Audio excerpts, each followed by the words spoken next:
Wendy. She's the district commander for BMW California and an amazing advocate for veterans, so thank you so much. I would also like now to introduce Johnny Van Omering of Oma's Family Farm to kick us off. Wow, thank you. All right, like you said, my name is Johnny Van Omering. I, along with my dad, who's famously known as Farmer Dave, run and operate Oma's Family Farm here. He is the tractor driver, and I'm typically the one talking on the field trips, doing things like that. So we're honored to have you guys here today. We're honored to have County Supervisor Joel Anderson and staff here. We do have a lot of events throughout the year. As you can see, we host corporate events, different things like that in this venue where cows once lived. Now we host parties. So good little transition there. And then we also have events down in our activity area. We have our pumpkin patch and other events that take place and happen. Next week, actually, we'll have a baby animal event. We'll have little goats, sheep, little animals like that you can bring your kids or grandkids out to, or if you are older and want to hold a baby goat, no shame. It's really fun. So it's with my great pleasure that I'd like to introduce to you County Supervisor Mr. Joel Anderson.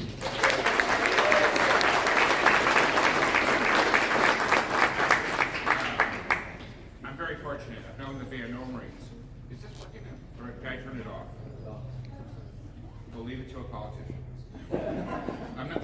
I'm not very good. Most people, the politicians, know how to turn on the mic. They don't know how to turn it off. I've known them since my kids were tiny. And Johnny, the last time I saw him, I think he was like 2 or 4. So big surprise to me. But the Van Omering family, you know, in every community, we have pillars of that community. And in this community, you can say the Hillikers, you can say the Castles, you can say the Van Omerings, and there's a few other families, but they've been the backbone and the pillars of this community. So thank you to your family, to your dad especially. And he was the former president of the Farm Bureau, and so he advocated. And you know, I served this area as a state legislator for 12 years. I was your state senator. And sadly, this family farm was shut down by the state. And they were on the cutting edge. They got into biodigestion, and they were doing things that were green, were thoughtful, and they were ahead of it. And then the state adopted those policies and never grandfathered them in. It made it cost prohibitive for them to continue. And then they decided that they thought, well, you know, a lot of people would like to see working cheese, and we'll create cheese, because we've been in the dairy business for generations. And sadly, I wasn't on the Board of Soups, and they had a hell of a time, and finally, I'm sorry, gave up on getting permits to do that. But, you know, we have incredible jewels in this district, and it's really important to get government out of the way to allow hardworking families to provide these products and services. And today, they're in tourism, which I'm grateful for, but you know, you look around this valley, you think of the history and all the things that have occurred. By the way, when my kids were young, you would come out here and you would actually get the chance to see them milking the cows and birthing at the right time of year. There was a cow every day, or every 2 or 3 a day. They were birthing, and it was fascinating. And then, you know, today, too often, kids think their meat and their milk comes from a plastic jug, and there's that disconnect, right? And so when it comes down to protecting family farms, they're not there for us because they didn't understand that's where they get the milk. So I just want to do that shout out to your family, because nobody stepped up greater for our community than you guys have. So thank you for that.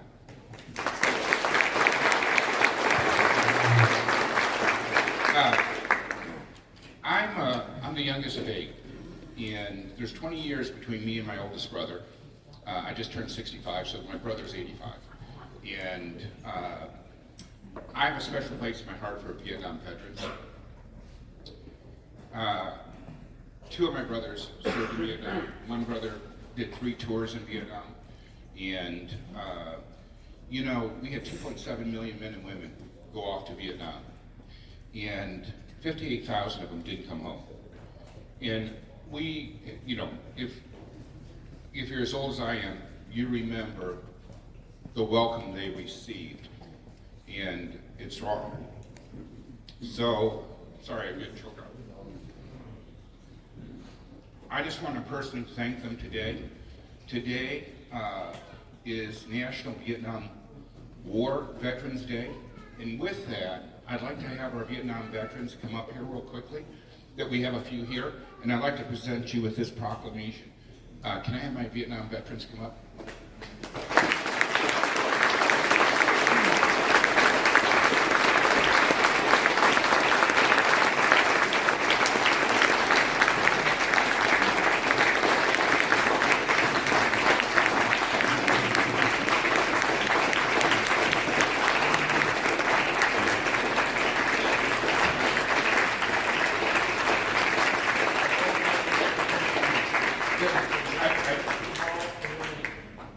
The American Legion is hosting a free lunch for all Vietnam vets in La Mesa. In La Mesa, from 11 to 3.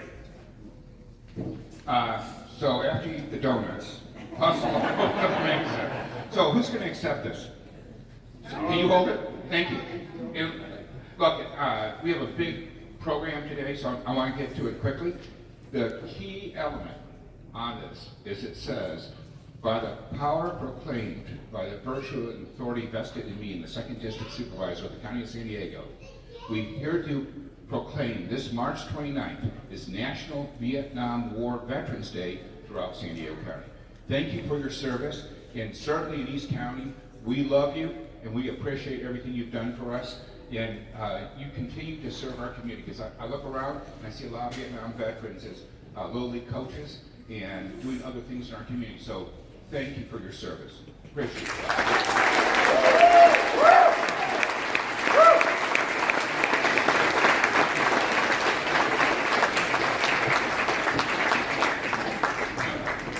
Well, you know, I'll put it here and then we'll leave. This takes back to your VFW. Yep, absolutely. You don't have any more paperwork down there? You know, And that over little, at Lakeside that VFW, tripod they right just there did next to a it great also. job. The which one? They don't have to get any wallpaper Okay. because it's all certificates and proclamations from my office. So, you know, it was, Monica did such an incredible job for me. So most of the people here are interning for me. We have 109 interns. And so they look young, it's because they are. And then we hire from the internship. So most of my staff are former interns. In fact, my chief of staff interned for me in 2007.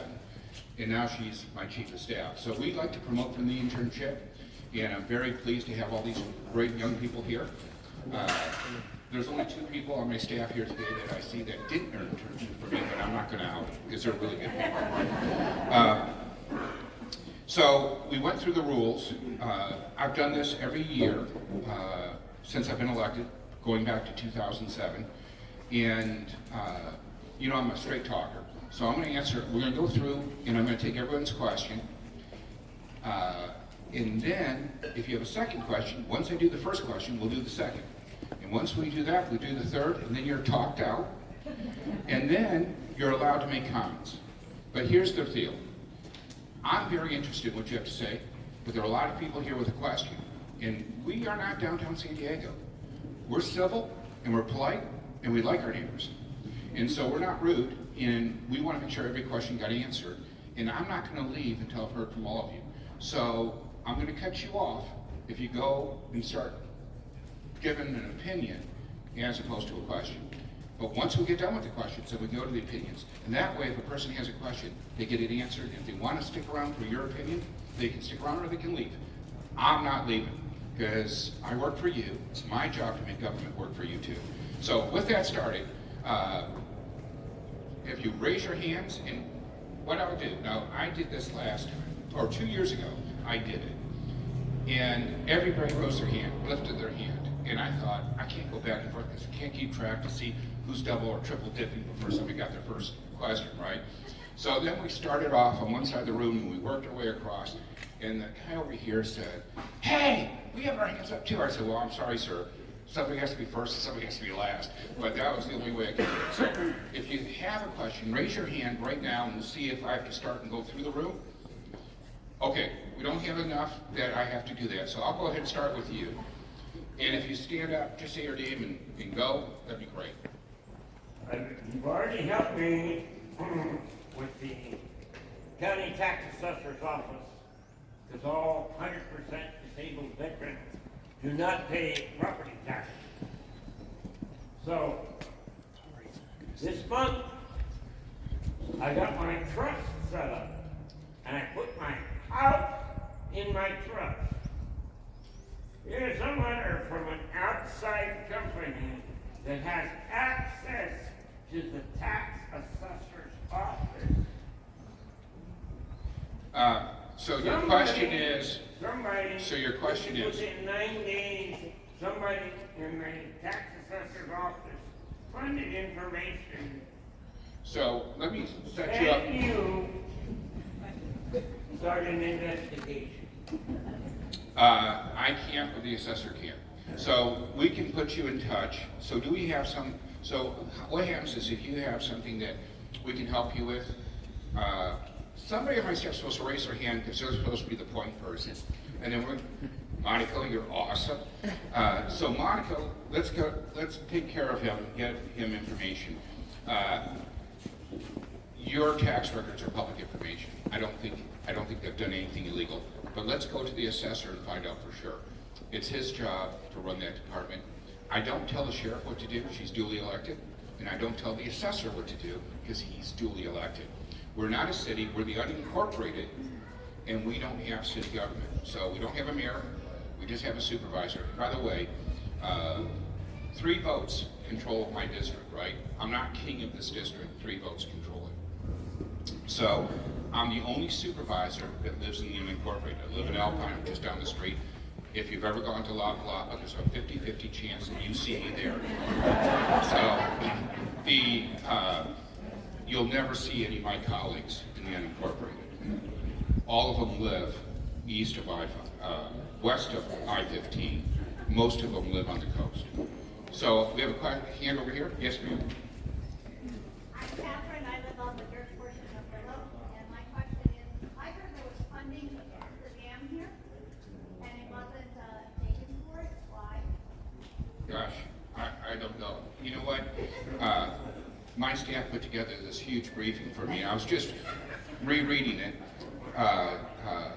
Who can help with the land use? Dallin here, who didn't intern for me. I'm sorry, did I? Actually, we just hired him in the last 6 weeks, no, he's absolutely dynamite. He's taken like a fish to water in my office. So, Dallin, can you give her a card? Or if you have an answer for her, maybe you can pull her off to the side and walk her through, if you don't mind. But what I like to do is I like to solve the issue right here, right now, so that I can take credit for doing a good job. Yes, and then I'll go back to the side. My name is Mitchell Henderson, and given the rural area, the increase in taxes, insurance costs are like skyrocketed. We sought to divide our 40-acre property, and we're told we can't do that. Even though we have 1 acre, 5 acres, 6 acres around us, everybody around us has smaller acres. We're wondering why can't we divide that and get that taken care of? Dallin handles land use. I have no idea. You know, I've been on this job for 5 years. Land use is a lifetime. You know, by the time I left the state senate, 12 years later, I was still learning all the stuff to learn about the state. These jobs to do well are not easy. Anybody can get elected. It's really hard to do the job well because there's so much information. So I'm going to defer to Dallin. Can we get him a card and make sure we do follow up? So people are going to be coming out all like crazy, giving cards and going through it. A lot of the challenges that I have, you know what, Dallin, maybe we could have them go over to that side so we're not competing. One of the challenges that I have is that nobody lives in the unincorporated. So our destiny is done by the cities. So Tara lives in Encinitas, Jim Desmond lives in Oceanside, Nora lived in Chula. She's no longer with us on the board. And Monica lives in the city of San Diego. None of these people live in the unincorporated. And when I first got elected, staff would come in and I'd say, hey, I want to address this issue. And they'd come back and they'd have the goofiest answers and the goofiest solutions. And I'd say, of the 10 people in my room here, raise your hand if you live in the unincorporated. Maybe one person would raise. So they're thinking, like, this is downtown San Diego. I have an ordinance, a no camping ordinance, because I actually represented you when we had the Cedar Fire. I lost 2,000 homes and people died in the Cedar Fire, 30 or 20 years ago, in my district. And so I'm saying, look, I'm not against homeless. In fact, I'm the only supervisor that lowered homelessness by 27%, according to the point in time count. And I said, but you can't start a fire. I was sick with the flu, and there were some votes at the county that were really meaningless, but they got a lot of attention. People said, what? You know, you can call in. Why didn't you call in to the board meeting? Well, I had no power for 3.5 days. I'm sorry, I have a great cell phone. It's good for 24 hours. It doesn't go 3.5 days. And so, you know, if you're gonna shut my power off because it's so dangerous, then you better take matches away from somebody starting a fire in the open lot next to my house. We can't, you know, that Cedar Fire wasn't started by homeless people, but over 1,000 fires last year were started by homeless, as documented by the San Diego Fire Department.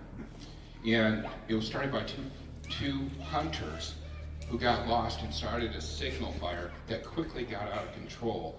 And then you know that 2 of the people that died in the Cedar Fire were in their vehicles fleeing the fire, but the fire overwhelmed them. So if somebody's in that riverbed and it's dry, and we know how dry it can get here, and they start a fire, they're not gonna outrun it. Not only are they gonna kill themselves, but they're gonna put us all in jeopardy. I don't want to see anybody die because they were cold. We have resources. They need to accept them, but you can't start the fire. Now, the challenge I have is my colleagues are saying, well, I don't know, you just are being to the homeless. They have never seen, look, it's beautiful and green and lush today. We've been here plenty of times where it's brown. And they just don't get it because they don't live here and they don't understand the risk. And by the way, the fire that starts here, it doesn't understand boundaries. It'll burn right down to the beach. On the Cedar Fire, it took out Penasquitas. So, you know, we gotta start putting our thinking caps on and start putting people first and stop this nonsense. But my challenge all the time is my colleagues say crazy stuff because they've never seen it. So, 3 votes control my district. I'm not in the business of poking you in the eye and then asking you for a favor. So I never like to correct them. So I'll let things go. But 3 times, oh, thank you so much, appreciate it. 3 times, my colleague from Encinitas said, if we didn't build any homes in East County, we wouldn't have any fires. And the 3rd time, I couldn't stand it anymore. I had to speak out. I said, you know, Tara, we didn't start the fires. And the fires didn't start in our kitchen. Our house is burnt down from the outside in. And where I live in Alpine, Harbison Canyon, I never like to miss out on a fire. If it starts in Ramona, it comes through my neighborhood. It doesn't matter where it starts, it comes through my neighborhood. I moved there 36 years ago. I love the neighborhood. I love living in the unincorporated. And within 3 weeks, I had my first evacuation. If I smell smoke, if I see smoke, it's a nanosecond before the firefighters get a phone call from me. And I think you all are the same way, right? Because we know what's at risk. Over 200 fires were put out last summer when it was fewer than 10 acres. If it gets above 10 acres, you know that can become 1,000 acres. And now we're not putting it out, we're trying to steer it, we're trying to contain it. So I told her, I said, actually, you want more people living in East County because we're the canary in the coal mine. We see the fire, we report it, we put it out. Those fires started before man was here. We have fires started by lightning, we get fires started from all sorts of reasons. But let's use some common sense. You know, my colleagues always like to say, science, follow the science, as long as it agrees with them. So I'm not into political science, I'm into real science. I think we took a question on this side, so let's go back this way. Yes, ma'am. And then I'm gonna work back deeper as I work through the rows. Hi, I live on Elmani Road, I own the Turquoise Ranch, and I know you can't comment on the Cottonwood, sand mining thing going on, but I'm more concerned about the Elmani sand mining issue that's going on. Where are we at with it? Have we put it down? And, what's our next step? So there's a process. They have to go through the process. They have to have an EIR. I think El Monte did an EIR because I had heard that it was flawed. I will have to defer you to our staff. We've got all sorts of projects, and I don't travel all of them. I probably should take a little more time. Did my mic go out? No. I'm joking. We probably should put a status sheet together with it. I have to be very, very careful. You can talk to my staff and they can walk you through it, so that's not a problem. Didn't you ask a question before? Oh, you did? Okay.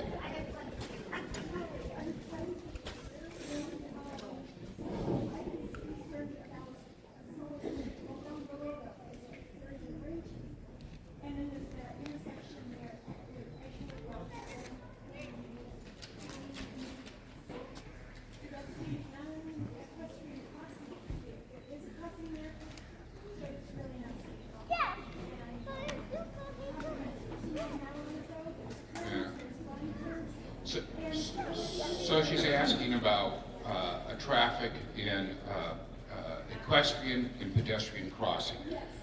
I'm going to refer you to Dallin because we'll have to track it down and find out the status. Let me tell you, we're really in trouble.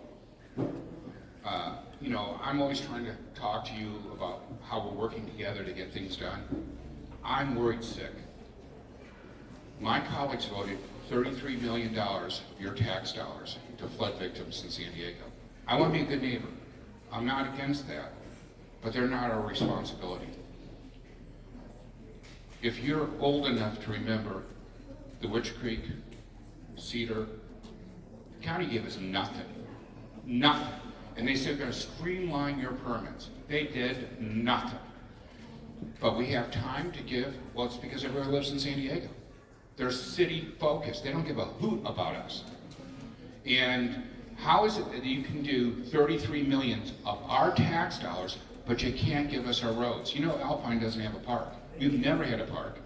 33 years ago, Diane Jacob started a park. 33 years ago. It was promised to my kids. I'm going to be lucky if my grandkids see it in my lifetime. And now they're talking about lowering the reserves at the county so they can spend more money on things that are not in our district. How many people live in the unincorporated? 600,000. 600,000. When I first got elected, I was put on Sandag. There's no voice in Sandag for 600,000 people.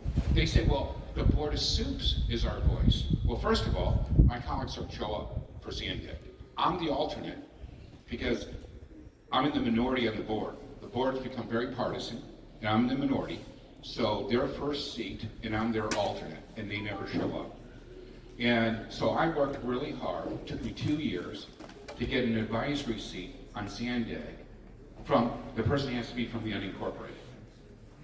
Well, if I lose this seat, if I had lost my last election, my opponent lived in Del Cerro.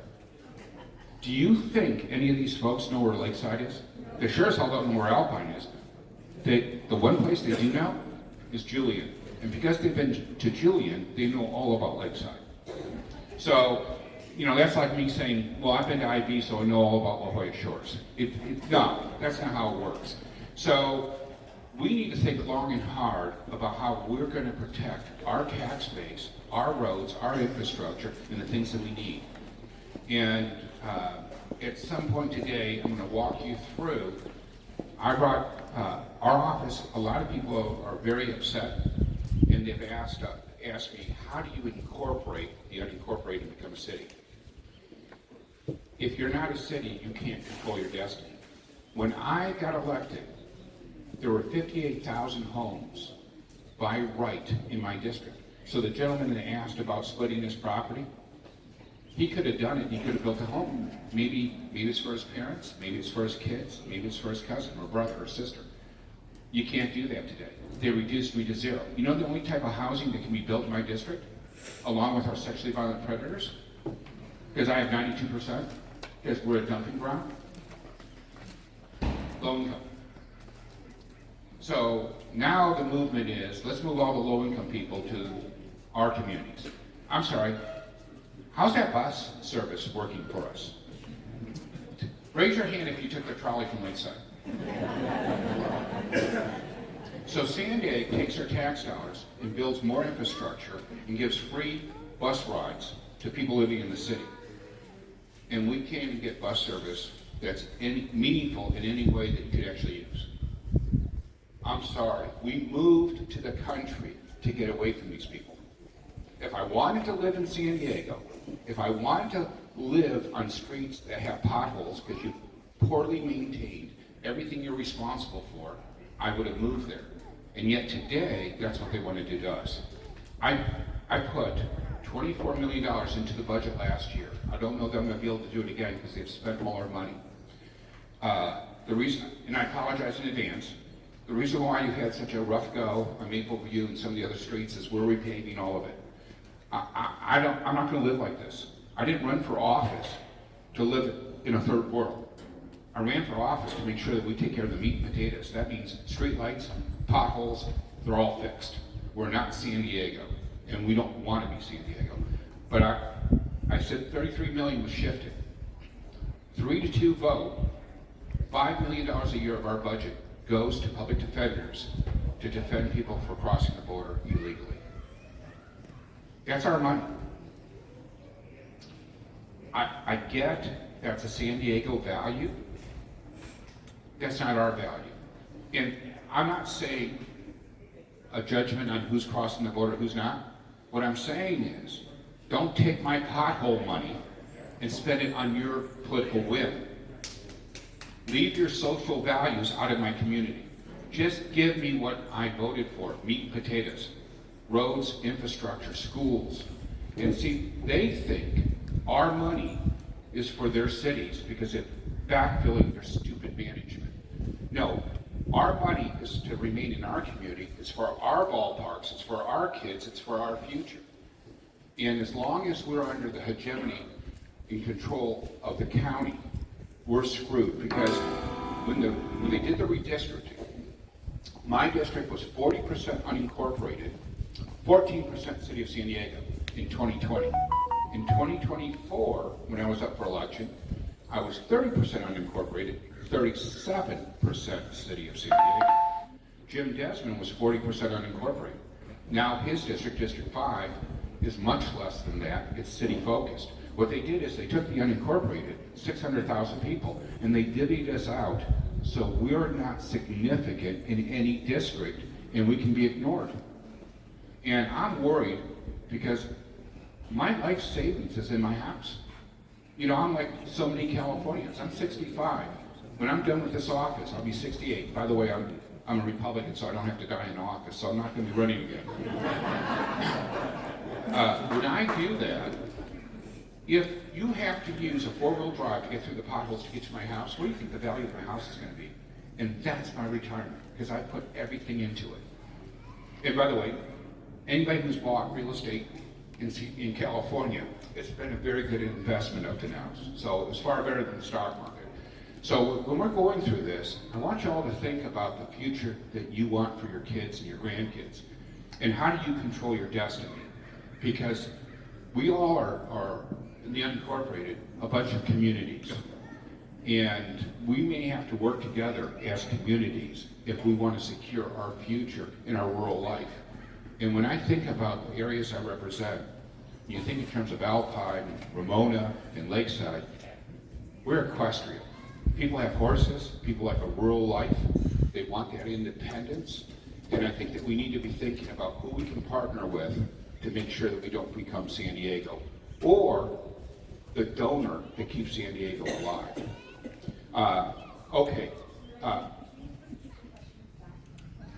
Yes, that's why I mentioned before. Yes, I have a question for you. can you stand up? And by the way, say who you are, because I'm going to say something about you.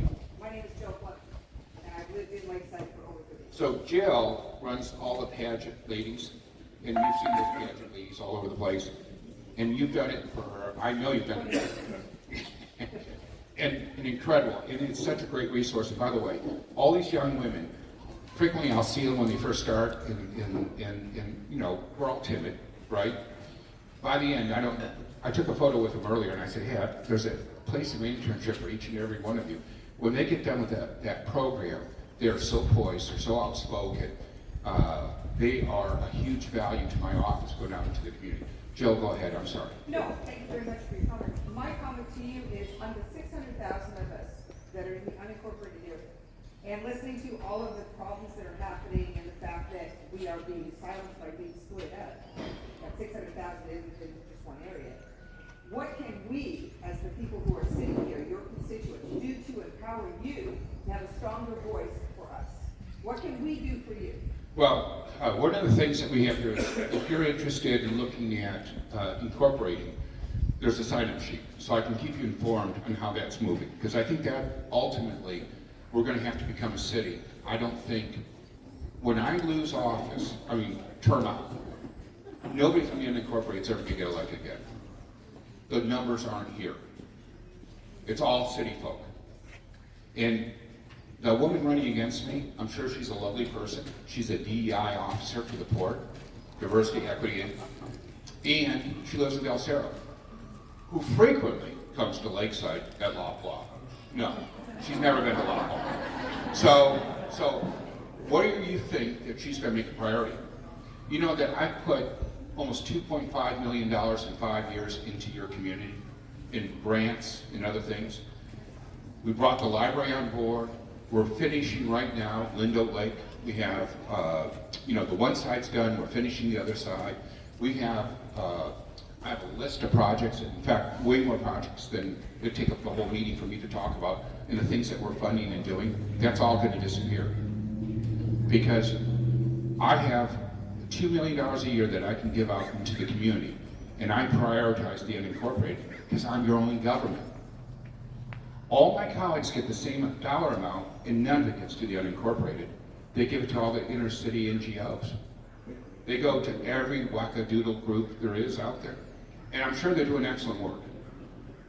But they're not doing ball fields. And, I don't know where we are in the status, but, the ball fields, shoot, I can't hear the name. I'm sorry? No, but we have ball fields that were just dilapidated. Yes.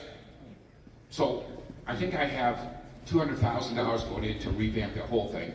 The bleachers collapsed, everything's unsafe. We're rebuilding it all. You know what? If we don't invest in our kids, the joke's on us. We created those monsters when we could have helped and nurtured our kids and gave them a better life. So I want to be part of the solution. I want to get out ahead of it, and I don't want to have to deal with people that didn't have an opportunity to play together and to learn to be responsible citizens. So when I leave, who's going to do that? And I still live in the unincorporated. That's why I got skin in the game, baby. There's an old joke. When you're thinking in terms of breakfast, the pig's a little more committed than the chicken, right? I'm the pig. So as we go through this, and I'm answering questions, I'm going to share more and more with you because I want to get to all the questions. But for far too long, we've had a good unincorporated, Bill Horn was unincorporated, Diane Jacob was unincorporated, so we had a voice on that board. And now that they redistricted, we're never going to have that voice again, and people just aren't invested in us. The reason why Tara said that and intimated that we start fires is she lives in Encinitas on the beach, right? You can say horrible things about people if you've never met them, if you've never walked in their shoes. But if you've met the person, you realize we're hardworking people. And yeah, I get it. You've never seen a Trump sign before, so you're really offended. But we have rights to First Amendment too, just like everybody else. So, yes, ma'am. So Carol Haig, voted to support you on the unsafe camping ordinance, and I just want to know what's the next step now that it was unanimously voted to approve the unsafe camping. What's the next step? It comes back in 30 days, and we vote on it again. And by the way, you do an incredible job on the planning group. You know, the planning group, everyone loves to hate them because they're the neighbors that help you with your land use. But let me just tell you, they're an incredible resource to me. So when somebody calls me about Lakeside, generally I reach out to the planning group to get what's going on, because they're boots on the ground. I can tell you what's going on in Alpine because that's my community. By the way, the last time I had one of these and we were talking about homeless and people said, you need to tell us what to do. I said, well, I'm not going to tell you. I don't live in Lakeside. I live in Alpine. I'm going to tell Alpine what to do because I have an opinion there. But it's my job to serve you and to do what you want. And, you know, I look to the planning group to give me that direction. And one of the things I try to do is every time we have a crucial issue that impacts all of us, I reach out to the planning groups to disseminate that information. And your planning group is first of all, one of the smartest. Some of the planning groups aren't as engaged, and I just so appreciate all your help. But all these things coming up. So right now, I'm scared. I wrote an op-ed saying I want to work with my colleagues to get a budget. I'm worried that they're going to kick the can down the road. You see, I served in the state legislature, and when I started in 2007, our budget was $86 billion. You know what it was last year? Over $320 billion. It's less than 20 years, and it's more than quadrupled. And all our roads are fixed, our schools are fully funded. No, they're not. They've squandered all our money. And now they're telling us they need more taxes because they can't manage. As soon as you give government 2 extra cents, they create a new program that leads to nowhere. And so now I'm worried that they're going to kick the can and extend the deadline for the budget. Just like when Willie Brown used to unplug the clock because we were supposed to have a budget by midnight, he'd unplug it at 5 minutes to midnight and keep us there for, we went in 2009, we went 100 days without a budget, and no state employee got paid during that time frame. And then when we passed the budget, they all got their retro pay. But in the interim, you couldn't get any services. I'm sorry, that doesn't impact. My colleagues kill our budget, and they call 911, they get SDPD. When they do it, and they say, there's a pothole, fix it, they get San Diego Public Affairs. We're the ones that suffered, and they don't live in our community. So they don't have to suffer with us. That's why I'm worried. They're talking about lowering our reserves. That's one-time money. What are they going to spend it on? Some wackadoodle thing that delivers nothing for us? No, what they're going to do is they're going to say, we're going to put it into our capital improvement projects. When I got elected to the assembly, everyone was upset. They said, we started the library, and the library was promised to fund our schools, but we have no funding. So I did a whole bunch of research. 100% of that library money does go to schools. It is doing exactly. What they didn't know is that the general fund was funding schools, and by every dollar the library put in, the general fund was reducing its commitment. We were net neutral. And when they lower our reserves to say they're going to improve our capital improvement projects like parks, roads, infrastructure, they're going to defund it and put it towards maybe more public defenders working on the board. We don't know, because 3 votes control my district. 3 votes control all the unincorporated. So when we go through this, then they're talking about, and I can tell you right now, we took one-time money and started programs with it.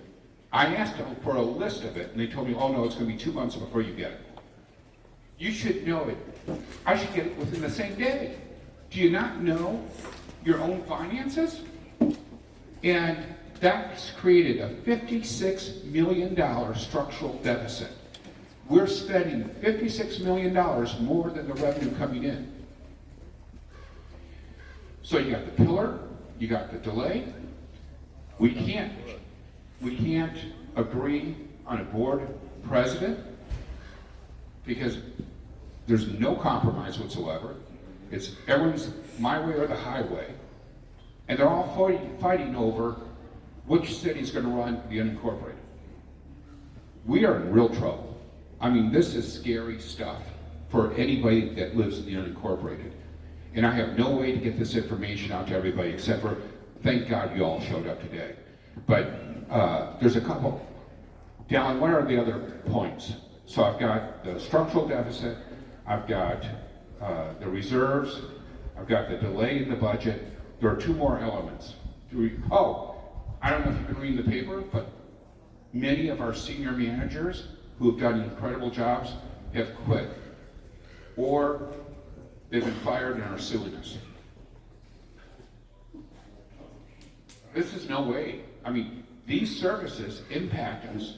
They're screwing with our government, not theirs. Because when they call for help, they call their mayor. Who do we call when we're the petri dish that they're experimenting on? There was one more item. Do you remember what it was? So I constantly have this conversation with staff. Not all public service jobs are the same. You see, we have 17 people that run the airport. The airport has 212 leases that for 5 years have been trying to negotiate a renewal of their lease. You know, they pay taxes on those leases. So if you have a 30-year lease and you're down to the last 5 years, what do you think the value of your lease is? So we've lost $20 million in tax revenue because we haven't renewed their leases. And they're dragging their heels at the county on this. And I'm one voice, so what can I do? Except for, what I'm doing. Then we have law enforcement in the jails, and we have jail workers, and we have a lot of deaths in the jail. Every time there's a death, it's $20, $90 million settlements. Those jobs cost us money. So when we don't fund the jails, we don't upgrade the jails so that they're safe. And by the way, I don't care if you've committed a crime. If you're in the hands of government, you don't deserve to die. We have a moral responsibility to make sure people's safety if they're in our charge, right? If you're fleeing and you're shooting at the officer returns fire, well, you get what you deserve. But once you're in our custody, whether you're a child, whether you're a prisoner, it doesn't matter. We're responsible for you. We need to take care of you. Now, listen, I love a clean office, but the person that comes in and cleans my office, if they don't do it, then maybe my office stinks a little bit, maybe I have to take my own trash out. But their job doesn't have the same impact on us as revenue and risk.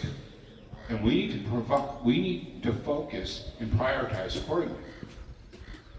Our unions are asking for the largest raises that they've ever received in the history of the county, at a time when many of us are struggling in trying to get out of COVID-19 and get back to where we were. We're working towards it, but it's work. And so you have all these factors going, and so if that lowers our credit rating, because we have a very high credit rating, that's going to mean that the cost of money is more expensive to us. All these things lead to horrible outcomes for people who live in the unincorporated.